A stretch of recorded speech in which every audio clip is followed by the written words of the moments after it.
On my birthday, my family gave me a special present. When I opened it was an eviction notice for my own house. I smiled as I returned the favor on their wedding day. The eviction notice felt like ice in my hands, its crisp edges cutting through the warmth of my birthday celebration. Just moments ago I'd been smiling, surrounded by family, thinking this was going to be my best birthday yet. I'm Vivian, and this is how my 30th birthday became the day my family betrayed me. Open it, dear, we're all so excited for you to see what's inside, my mother had urged, her eyes twinkling with what I now realized wasn't joy, but anxiety. The fancy envelope had seemed innocent enough, wrapped in silver paper with a delicate bow. The living room of my childhood home, the one I'd spent the last 5 years renovating, was filled with familiar faces. My cousin Sala sat perched on the armrest of the sofa, watching me with an expression I couldn't quite read. My brother Jace stood by the fireplace, hands shoved deep in his pockets, avoiding my gaze. "Come on, Viv, we haven't got all day," Sala had chirped, her voice honey-sweet. I remember thinking how odd it was that she dressed up so formally for a simple family gathering. As I tore open the envelope, birthday cake still sweet on my tongue, the legal document inside made my stomach drop. Notice of eviction, stared back at me in bold, unforgiving letters. "What is this?" My voice came out barely above a whisper. "Mom? Dad?" My mother's face crumpled. "Sweetheart, we've been trying to find the right time to tell you." "Tell me what?" I stood up, the paper trembling in my hands. "That you're kicking me out of my own home? The home I've poured my savings into, my heart into?" Sela cleared her throat. "Vivian, be reasonable. The house was never officially yours. The deed is still in your parents' names and they've decided it's time for a change." "A change?" I spun to face her. "What do you know about this?" "I'm just trying to help the family make the best financial decision," she said, smoothing her designer skirt. "The market's hot right now in the market?" I laughed, but it sounded more like a sob. "This is my home, not some investment property." My brother finally spoke up. "Viv, maybe we should discuss this privately." "No." I slammed the paper down on the coffee table, making the cake plates rattle. "I want answers now. Mom, Dad, why are you doing this?" My father wouldn't meet my eyes. "There have been concerns about your ability to maintain the property properly. Sala has shown us some concerning documentation." "Documentation?" I felt like I was drowning. "What documentation? I've done nothing but improve this house. Look around you. New hardwood floors, updated kitchen, restored Victorian details." "I did all of that with questionable contractors," Stella interjected softly. "And there are the noise complaints from neighbors, the unauthorized modifications." "That's absolutely false." My voice cracked. I turned to my best friend Paisley, who stood frozen in the corner. "Paisley, tell them. You've been here through all the renovations." Paisley stepped forward, her face fierce. "Everything Vivian's done has been by the book. I've seen all the permits myself, but my family's expressions remained unchanged." My mother reached for my hand. "Sweetie, you have 30 days to." I jerked away from her touch. 30 days? To leave my home? On my birthday? The room started spinning. "How long have you been planning this?" Sela stood up, straightening her blazer. "I think we should all calm down and discuss this rationally. The decision's been made, Vivian. Fighting it will only make things harder." Looking at her face, that perfectly composed mask of false concern, something clicked. This wasn't just about the house. This was calculated, planned. The formal outfit, the documentation she'd mentioned, the way she'd positioned herself as the voice of reason. "Get out," I whispered, then louder. "Everyone get out." "Vivian," my mother started. Now they filed out one by one, leaving only Paisley behind. As the door closed behind my family, I collapsed onto the couch, the eviction notice mocking me from the coffee table. Paisley sat beside me, wrapping an arm around my shoulders. "This isn't over, Viv. Something's not right here, and we're going to figure it out." I wiped my eyes, anger replacing shock. "You're right, Sala's behind this somehow. She's always wanted this house ever since we were kids." I straightened up, a new determination flooding through me, and I'm going to prove it. Looking around at my beloved home, at the walls I'd painted, the fixtures I'd restored, the memories I'd built, I made a promise to myself. This wouldn't be the last birthday I'd celebrate here, not if I had anything to say about it. This wouldn't be the last birthday I'd celebrate here, not if I had anything to say about it. The morning after my disastrous birthday, I sat at my kitchen counter staring at my phone. 17 missed calls from Mom, 5 from Jace, none from Stella, of course. "You need to eat something," Paisley said, sliding a plate of toast in front of me. She'd stayed the night, sleeping on my couch like we used to do in college. "You can't fight this on an empty stomach." I pushed the plate away. "I can't eat. I need to figure out what Sala's been telling my parents." My hands shook as I pulled up my mother's contact information. "I'm calling her." "Put it on speaker," Paisley said, settling beside me. Mom answered on the first ring. "Vivian, thank goodness, we've been so worried. Save it." I cut her off. "I want to know exactly what Sala has been saying about me." A heavy sigh crackled through the speaker. "Honey, it's not just what Sala said. She showed us documentation of unauthorized construction, complaints from the neighborhood association." "That's impossible." I slammed my hand on the counter. "I have every permit, every approval right here in my files." "Who specifically complained?" "Well, I don't have the actual complaints in front of me. Stella handled all of that." "Of course she did." I laughed bitterly. "And did you bother to verify any of it? To ask me about it before ambushing me on my birthday?" Silence stretched between us. "Mom, Sala said you deny everything," she finally replied, her voice small. "She said you've been struggling financially, that you've been cutting corners." I want copies of everything, I demanded. Every document, every complaint, everything Salah showed you today. Vivian, please understand. No, you understand. That house is my life. I've put every penny I have into it and I'm not leaving without a fight. I hung up before she could respond. Paisley squeezed my shoulder. That's my girl. Now what? Now we gather evidence. I grabbed my laptop. I need proof that Stella's lying. My phone buzzed. A text from Jace. Meet me at Carlos Coffee in 30. Need to talk. 20 minutes later I walked into Carlos, spotting my brother in our usual corner booth. His face was drawn. Guilty. You knew, I accused, sliding into the seat across from him. You knew what they were planning. Jace ran a hand through his hair. I found out yesterday morning. Mom and Dad swore me to secrecy, said Salah had proof you were in trouble. And you believed her? Of course not. He leaned forward. Look, something weird is going on. Last week I overheard Stella on the phone talking about property values and development opportunities in the neighborhood. My heart stopped. Development opportunities? Yeah. And get this, her fiancé Valentin, his family owns that new luxury condo complex downtown. The pieces started falling into place. Our street was one of the last historic areas in town, prime for development. My house sat on the largest lot. She wants to sell it to developers, I whispered. That's why she's doing this. There's more, Jay said. I did some digging. Stella's been meeting with the City Planning Commission. And guess who else attended those meetings? Mom and Dad? He nodded. They think they're protecting you from financial ruin, but Salah's playing them. She's convinced them selling is the only way to save you from yourself. My phone buzzed again. An email from Mom with attachments. I opened them, scanning quickly. These documents, I showed them to Jace. The letterhead is wrong. The permit numbers don't match my records. She forged them. Keep your voice down, Jace warned, glancing around. Stella's got friends everywhere. I don't care. This is proof she's lying. I stood up energized. I need to show Mom and Dad. Wait. Jace grabbed my wrist. Salah's wedding to Valentin is in 2 weeks. Everyone will be there. Family, friends, business associates.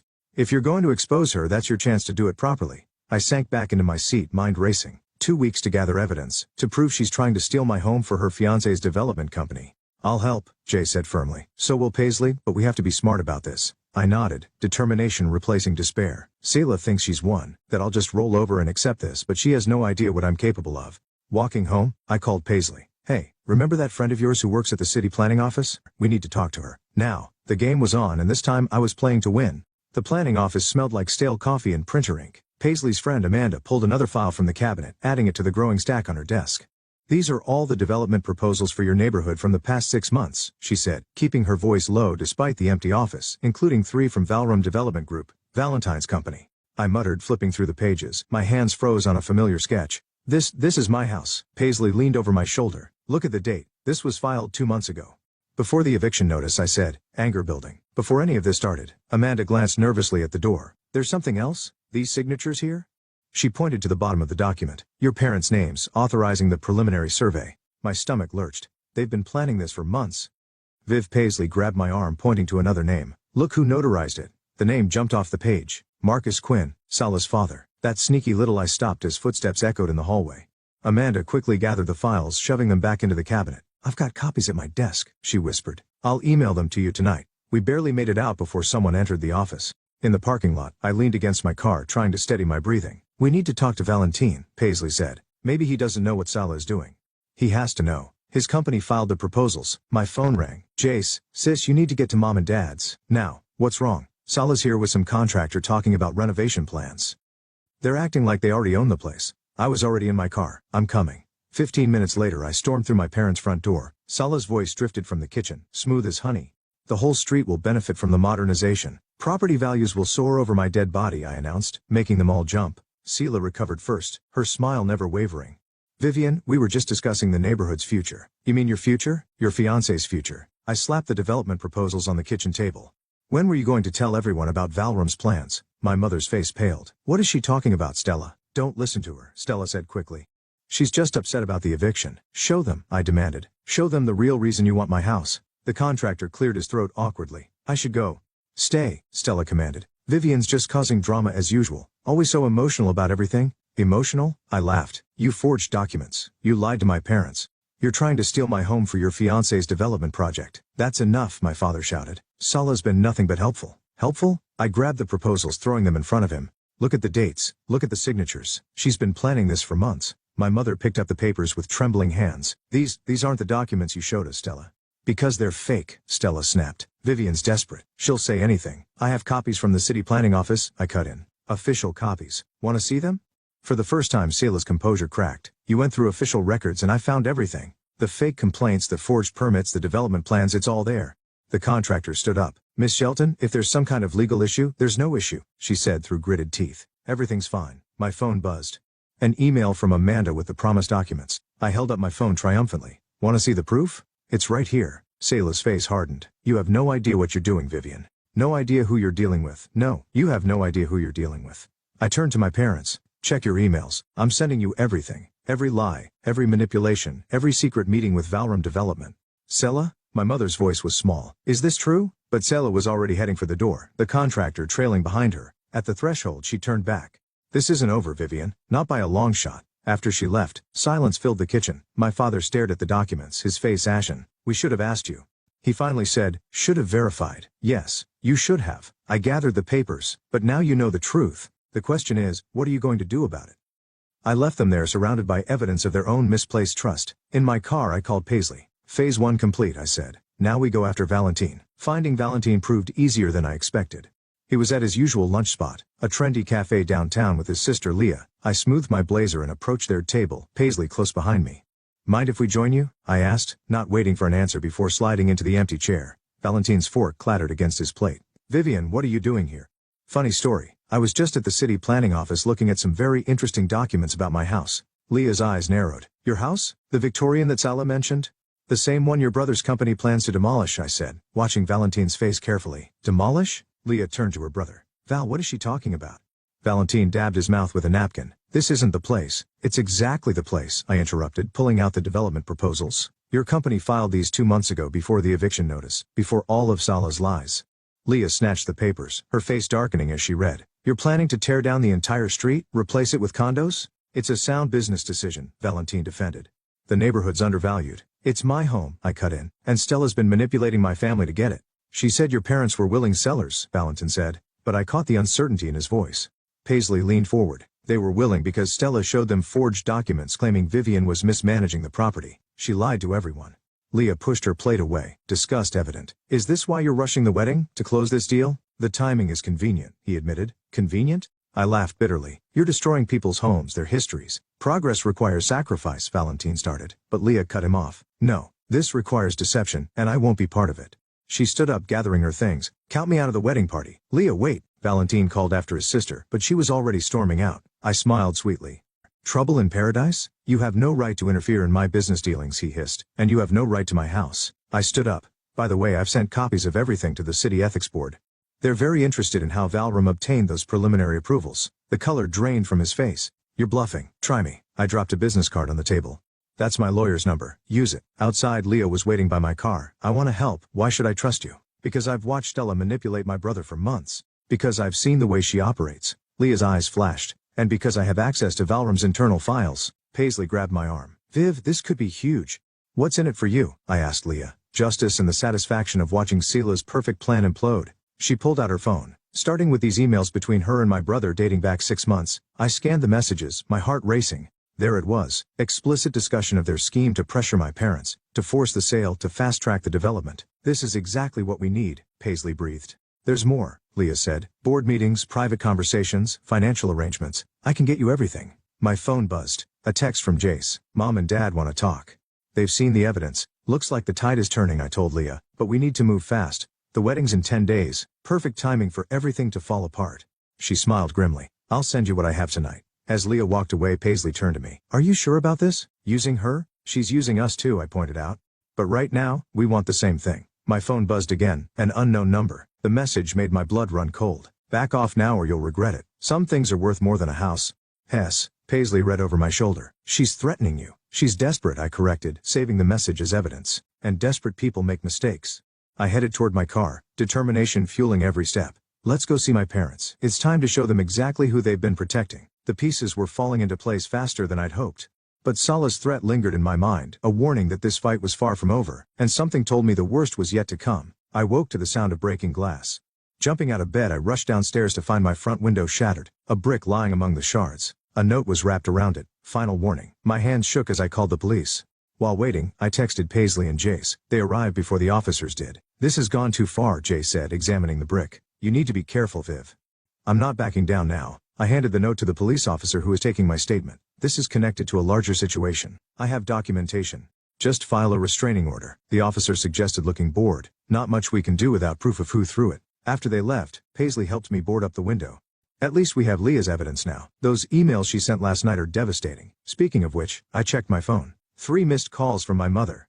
I need to go see them. They've had time to process everything. I'm coming with you, Jace insisted. 20 minutes later we sat in our parents' living room. Mom's eyes were red from crying. We've been such fools, she whispered. All those documents Salah showed us, we wanted to believe she was helping. The development plans, Dad added, his voice heavy. We had no idea they planned to demolish the whole street. We thought they were just renovating. Stella knew exactly what buttons to push, I said. She played on your concerns about me, made you think I was in trouble. She's been manipulating this family for years, Jace added. Remember when she convinced you to give her grandma's jewelry instead of Viv? Mom's face crumpled. She said you didn't want it, that you thought it was old-fashioned. I never said that. I swallowed hard, just like I never made unauthorized changes to the house. Never had complaints from neighbors. We know that now, Dad said. We've talked to everyone on the street. No one ever complained. In fact, they all love what you've done with the place. My phone buzzed. Leah, emergency. Meet me at Riverside Park now. I have to go. I stood up. But first, are you with me on this? Really with me? Mom squared her shoulders. We'll do whatever it takes to make this right. At the park, Leah paced near the fountain, her face pale. Salah knows I helped you. She's threatening to reveal something about my past to the board of Valram. What's something? A mistake I made years ago. It could ruin my career. She ran her hands through her hair. I can't risk it. Hey. I grabbed her shoulders. Whatever it is, it can't be worse than what she's doing now. You don't understand. My whole life could fall apart. Then let it. The words came out harder than I intended. Sometimes you have to lose everything to do the right thing. Leah's eyes filled with tears. Easy for you to say. You're just fighting for a house. No, I'm fighting for justice, for truth.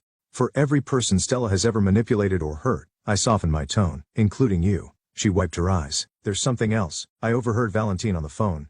They're moving up the timeline. They want to close the deal right after the wedding. That's in a week. Les, the rehearsal dinner is in 3 days. Leah straightened up. You're right. I can't let her win. Not again. My phone lit up with a text from an unknown number. Hope you enjoyed the brick. Next time, it won't be your window. I showed Leah the message. Her face hardened. She's really losing it. Good, I said. The more desperate she gets, the more mistakes she'll make. The rehearsal dinner, Leah said suddenly. All the investors will be there. The board members, the family. Perfect time to expose everything. But Salah will be expecting something. Shall be prepared. I smiled grimly. Then we'll have to be better prepared. I need every document, every email, every piece of evidence you can get, and I need them tonight.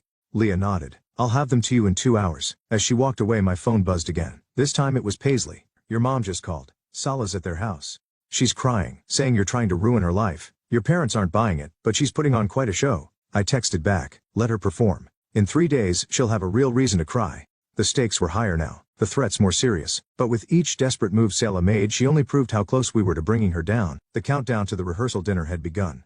The day before the rehearsal dinner, I sat in my lawyer's office surrounded by stacks of evidence. Sarah, my attorney, flipped through the documents with growing interest. These emails between Salah and Valram are damning, she said. And the forged documents? That's criminal. But is it enough? I asked. To stop the development? Absolutely. To press charges? Probably. She leaned forward. But are you sure you want to do this at the rehearsal dinner?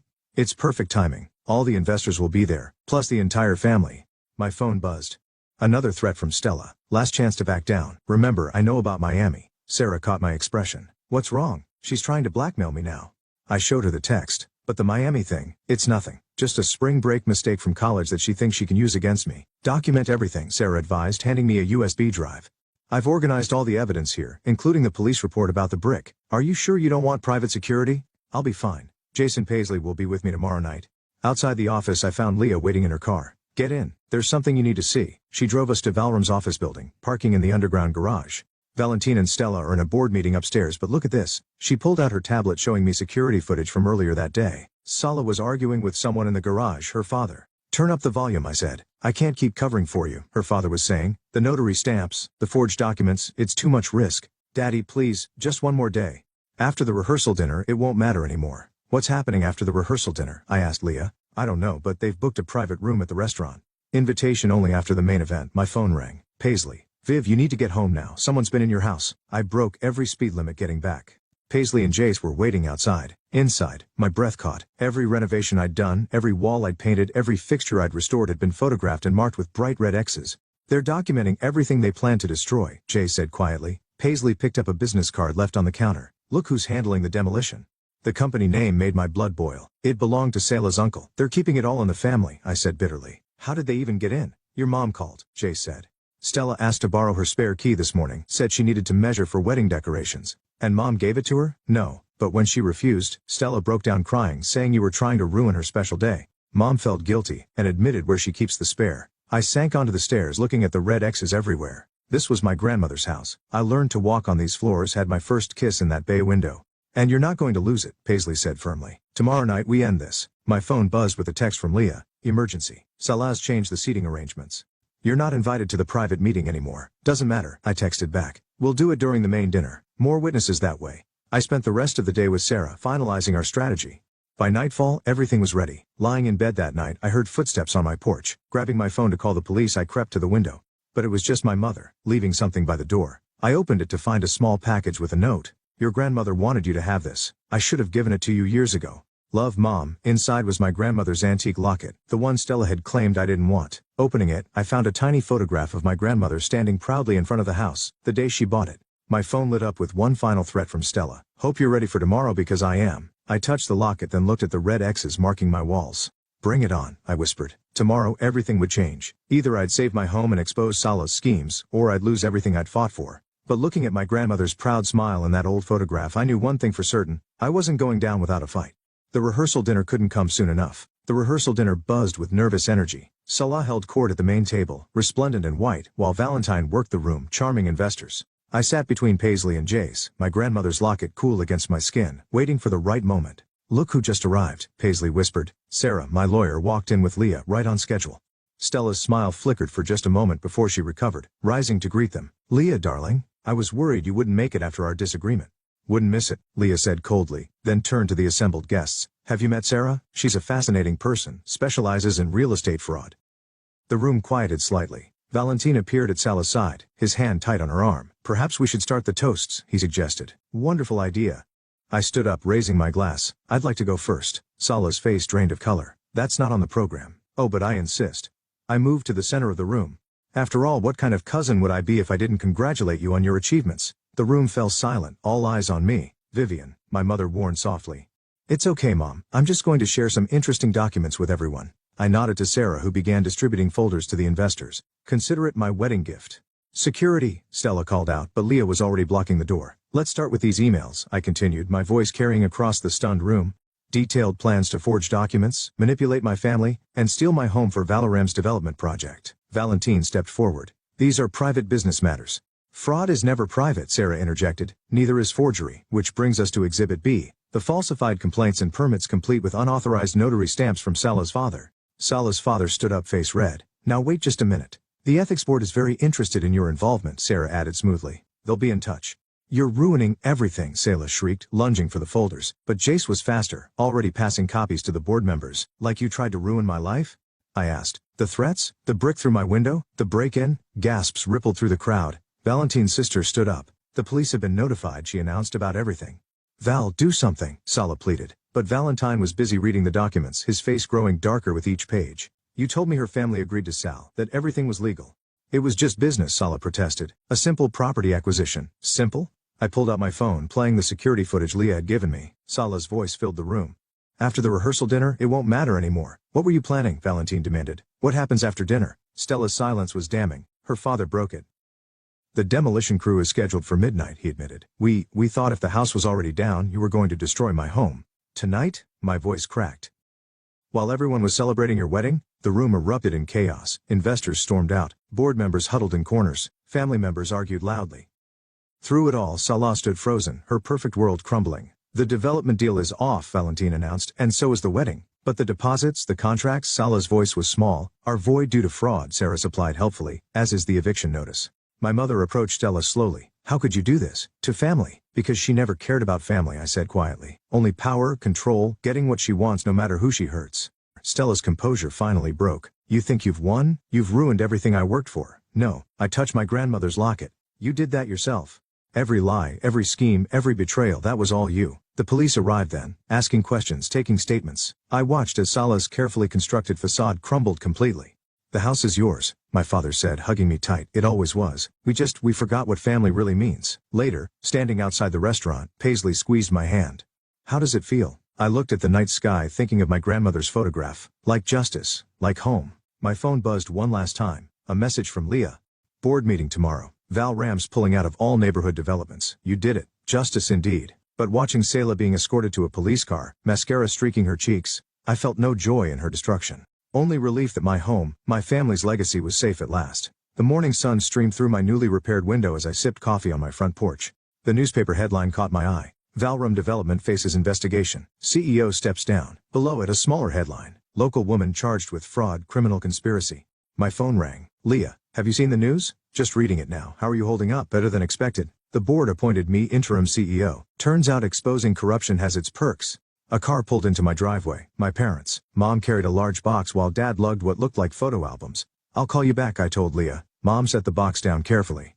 We've been going through the attic, found some things that belong here. Inside were pieces of my grandmother's life. Her journals, recipes, old letters. Dad opened one of the albums pointing to a yellowed photograph. That's her. The day she bought this house. Said it was the proudest moment of her life until you were born, Mom added softly. She always wanted you to have it. The screen door creaked open as Paisley emerged with more coffee. Look who just pulled up. A police car parked across the street. Officer Martinez approached holding a document. Miss Harding, we've recovered some items from Stella's office, things she took from your house. He handed me a folder. Also thought you should know. She's agreed to a plea deal. Full confession. Thank you, I said, taking the folder. Inside were old photographs she'd stolen years ago, claiming they'd been lost. The DA wants to know if you'll testify, Officer Martinez added. I looked at my repaired window, remembering the brick, the threats, the fear. Yes, I will. He nodded and left. Mom touched one of the recovered photographs. Your 5th birthday, she said. Selah was so jealous of your party she threw cake at you. We should have seen the signs back then. We all miss the signs, I said. But we can't change the past. Jace's truck rumbled up the street, Valentine surprisingly in the passenger seat. They carried construction supplies. Before you say anything, Jace called out. He volunteered. Valentine set down a paint can. I owe you. We all do. Let me help restore what we almost destroyed. I studied him for a moment, then nodded. Start with the back porch. It needs new railings. The day unfolded like a healing breath. While Jace and Valentine worked on repairs, Mom and I sorted through grandmother's belongings. Paisley organized a neighborhood potluck on the lawn. Even Leah stopped by, bringing corporate documents showing Valram's new commitment to historic preservation. The board wants to establish a fund, she explained, to help homeowners restore historic properties instead of demolishing them. Karma works in mysterious ways, Paisley mused. As evening approached, neighbors gathered on my lawn, sharing food and stories. Mrs. Rodriguez from next door brought her famous empanadas. Your grandmother loved these, she told me. She hosted dinners like this all the time. The house was always full of people, full of life. I touched my locket, thinking of the photograph inside. Maybe it's time to restart that tradition. Dad raised his glass. To new beginnings and old foundations, Mom added. My phone buzzed. A text from Sarah. Plea deal finalized. Selah's serving time. The house is officially safe. Looking around at my gathered family, friends and neighbors, I realized something. This house wasn't just walls and windows, not just a property to be saved. It was a home, alive with memories and possibilities. You know, Paisley said, your birthday's coming up again. No surprise parties this time. I laughed. No, she agreed. But maybe a housewarming to celebrate properly? I watched Jace and Valentine arguing good-naturedly about porch designs, Mom sharing grandmother's recipes with neighbors, Dad telling stories about the house's history to enthralled listeners. I'd like that, I said. A fresh start. The evening wind carried the scent of blooming jasmine, grandmother's favorite. She'd planted it along the fence years ago, and like the house itself, it had endured. To fresh starts I raised my glass, and to coming home the gathered crowd echoed the toast, their voices mixing with crickets and distant wind chimes. This was what Stella never understood, what no development plan could capture, the heart of a home beating strong through generations. I sat on my porch steps surrounded by love and laughter, knowing that while the battle for my house was over, the story of this home was just beginning. And this time, every page would be filled with joy, not fear, with welcome, not walls, with family, the kind you're born to and the kind you choose. This was my legacy, my victory, my peace, and it was beautiful.